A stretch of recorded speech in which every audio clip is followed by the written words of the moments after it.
mencari kebenaran terhadap kata-kata yang dikeluarkan oleh Al-Fadil Tuan Guru Haji Abdullah bin Haji Sa'amah pada sesi-sesi ceramahnya, dalam beberapa sesi ceramah beliau yang telah lepas kita ni.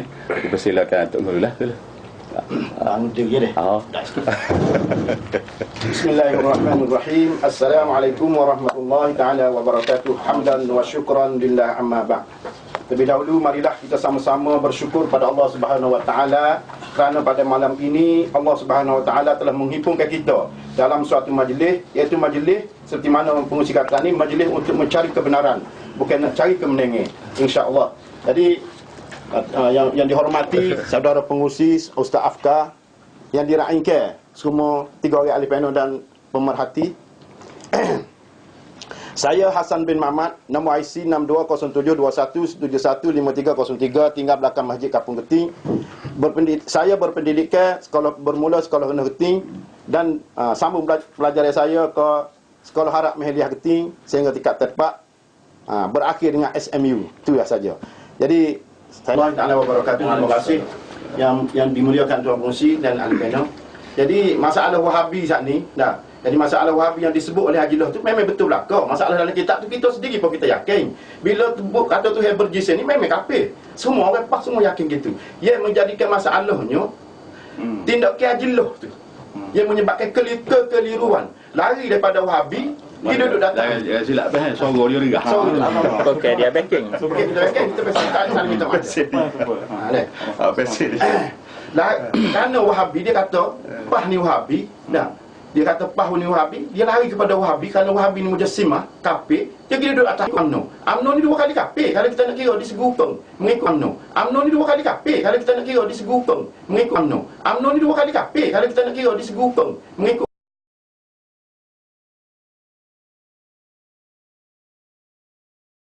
Pertama dari sudut perkataan pimpinan dia. Contohnya pada masa dulu, pada kita ambil era Mahathir. Mahathir kata Pah mengetah negeri Kelantan pada tahun 90. Dah. Sebulat suara kerajaan negeri Kelantan bersetuju untuk menjalankan Amendment Syariah 2. Maka Mahathir kata apa? Mahathir kata kalau kerajaan Kelantan dan jalan hudud, nescaya dia akan samil.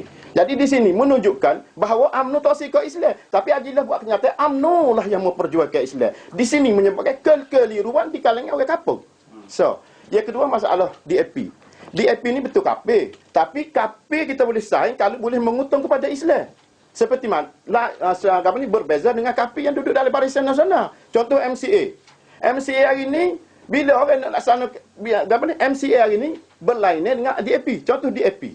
DAP bila dia ngeta, ambil satu pula Penang dia. Masa mula-mulanya Barisan Nasional gerak ke ngeta, kos sukung. Nah, kos sukung gapo dia buat kepada Islam? Tak ada dia buat kepada Islam. Cuma sikit je. Bila beralih kepada DAP, kita nampak ketara sangat. Li Guai Eng. Li Guai Eng ni ketara sangat. Menjurus kepada nak jaga Islam, kebajikan Islam itu sendiri. Contohnya, pada masa Li Guai Eng mengata, Barisan Nasional, komponen Barisan Nasional bersama dengan UMNO tu, dia peruntukkan kepada Islamnya hanya 12 juta, 12,5 juta saja. Bila kembali kepada Li Guai Eng, dia peruntukkan pada pemerintahan pertama 20.2 juta. Sehingga sekarang 24.3 juta. Di sini menunjukkan kepada kita bahawasanya walaupun Cina Li Guai Eng ni kafir, walaupun Cina MCA ni kafir, tapi kita nampak boleh mengutung kepada Islam Li Guai Eng, DAP itu sendiri. Jadi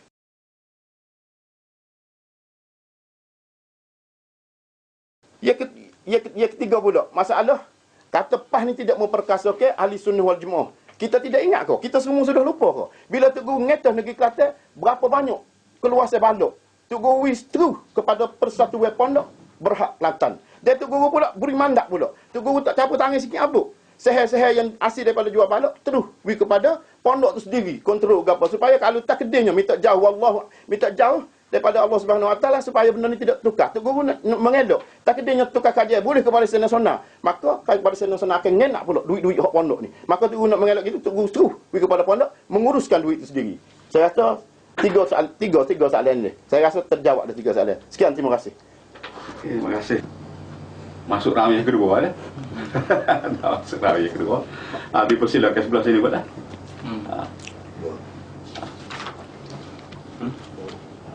kita kata, Tok Ngulu kata UMNO ni 2 kali kafir. Jadi apa nama maksud kafir? Adakah Tok Ngulu tu faham daripada segi perkataan, daripada segi akidah, dan setengah tu benda tu perkataan tu tidak menjadi kafir melainkan daripada segi perbuatan. Jadi apa namakah kita nak letak platform seseorang tu boleh menjadi kafir? Dan kita melihat daripada segi perlembagaan ataupun manifesto manifesto UMNO, tidak ada satu ayat pun yang dia tu tolak hudud, yang dia tu tolak Islam, yang dia tu tolak tentang syariat apa. Tetapi daripada segi celupar mulut, jauh celupar mulut DAP daripada MCA. Dan waktu mereka sendiri pun, contohnya apabila Jeff Oy mengatakan bahawasanya syariat Islam ini ada ekstremis, dan dia balas daripada golongan Pakatan Rakyat juga, JIM, iaitu Roshidan Tahir di dalam masalah ni.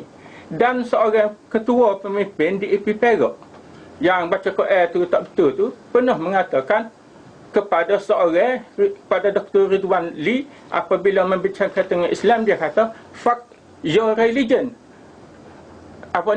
binasa agama kamu. Dan begitulah bila berlaku di pada MBSA di Shah Alam, apabila Dr. Hassan Ali cuba untuk untuk orang Islam ni tak boleh minum arak, tetapi dia halang, dan benda tu sampai suatu benda isu yang besar.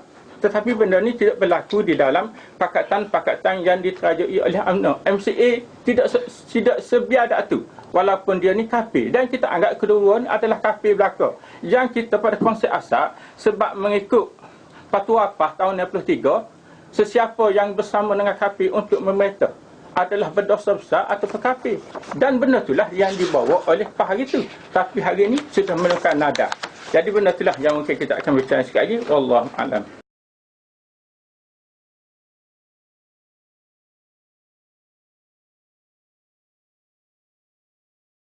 UMNO tu sendiri, Ustaz tanya, mana bukti boleh jadi kafir dalam sudut perkataan dan dalam sudut perbuatan. Dah, okey. Kerajaan negeri Kelantan, contoh saya bawa tadi, mula-mula tadi, nak laksanakan hukum hudud. Hukum hudud ni hukum yang ditetapkan oleh Allah Subhanahu Wa Taala, yang disuruh oleh Allah Subhanahu Wa Taala, dalam Quran itu sendiri pun ada. Tapi dia halal. Halal itu tidak dalam bentuk perbuatan kan, dengan guna kuasa yang diberi oleh puak-puak ustaz yang menyokong UMNO. Kalau menyokong UMNO, dari puak-puak yang orang tidak ustaz pun menyokong UMNO, maka puak ni lah yang memberi kuasa kepada dia, sehingga dia boleh menyikat hukum hudud. Siapa dia nganying? Dia nganying kalau pergi Kelantan boleh makan sup tangin. Itu tidak nganying. Kau tu apa? Tidak jadi kafir kau dalam bentuk perkataan gitu. Saya nak tanya ustaz, kalau benda tu kafir, memang kafir lah. Jadi saya nak jawab ni. Jadi hamba pun nak jawab lah. Jadi kita dua, setiap ahli kiblat ni adalah Islam. Setiap ahli kiblat ni adalah mukminin, melainkan dia menghalang. Jadi dalam ahli sunnah ni, kalaulah kita buka mana-mana kitab, ahli sunnah ni adalah buat dah dosa setara mana pun, adalah dia ni tidak menjadi kafir. Satu dah. Yang keduanya, kita pergilah kepada masalah yang berlaku tentang masalah saat ni hudud dah. Jadi masalah hudud ni, saat ni saya sebut bahawasanya tidak ada dalam manifesto PAH, dalam manifesto UMNO, tidak ada dalam perlembagaan UMNO, ataupun di dalam mana-mana orang panggil sebagai satu symbolism UMNO, bahawasanya menolak hudud, menolak Islam. Tetapi itu hanya pertama, mungkin ucapan-ucapan pemimpin yang terdahulu. Satu. Yang keduanya, kadang-kadang mungkin tidak diucap, tapi sudah menjadi dibawa-bawa. Contohnya siapa lah ni, pengambil dia tanya, orang PAH dan Tok Ngulu sendiri, kalau boleh bawa satu fakta seperti dia kata, kalaulah kita menggunakan kalau kerak tangan boleh buat sup. Amalan ni benda satu keratan akhbar ataupun satu kata-kata dalam bentuk kaset.